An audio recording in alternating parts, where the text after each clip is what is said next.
information Unite the People believes is exculpatory in Mr. Daystar Peterson's case, professionally known as Tory Lanez.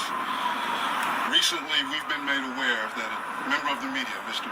Gianno Caldwell, was working on an op-ed for the New York Post regarding Mr. Peterson's innocence.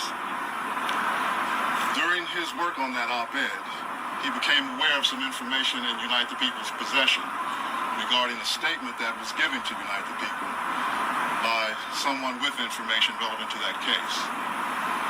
The New York Post recently reached out to the prior district attorney, George Gaston, Megan Pete and her representatives, and Kelsey Harris and her representatives. The only party that responded last week was Megan Pete's representatives with a request for more information. A few days later, Mr. Peterson's brutally attacked in his jail cell. Unite the People represents Daystar Peterson in his appellate process. We filed an appellate brief and a writ of habeas corpus on his behalf. The district attorney's office has already responded. The case is fully briefed. We're just waiting for the appellate court's decision. We were willing to wait for the appellate process to play out. But given that brutal, unprovoked attack, we felt it necessary to come here today to provide you with this information. It is our intention to make a request to the governor to either pardon or commute the sentence of Mr. Peterson, so that when he recovers from this attack, he's not returned to a jail cell, but that he's allowed to go home and recover. Not long ago, Unite the People was approached by a gentleman named Bradley James. Mr. James informed us he was working as the bodyguard and driver for Ms. Kelsey Harris during Mr. Peterson's trial. As such, he was in close proximity and he had privy to conversations she was having with her husband and others. Mr.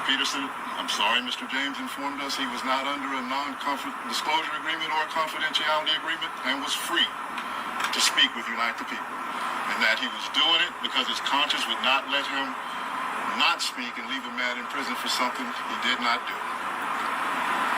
Mr. James informed Unite the People that he was a witness to the conversation Ms. Harris had, where she stated she had the gun, she fired it 3 times, Mr. Peterson grabbed her arm and knocked it down, and the gun fired 2 more times. In essence, Mr. Peterson never shot anybody, never even touched that gun, never fired the gun. This statement aligns with the statement of the only non-party witness to the case, Mr. Sean Kelly, who at trial testified he saw 2 women fighting, 2 men break up the fight, 1 man grabbed the other one's arm. Gunshots came from the passenger side. The passenger side is where Ms. Harris was sitting. This further iterates that Mr.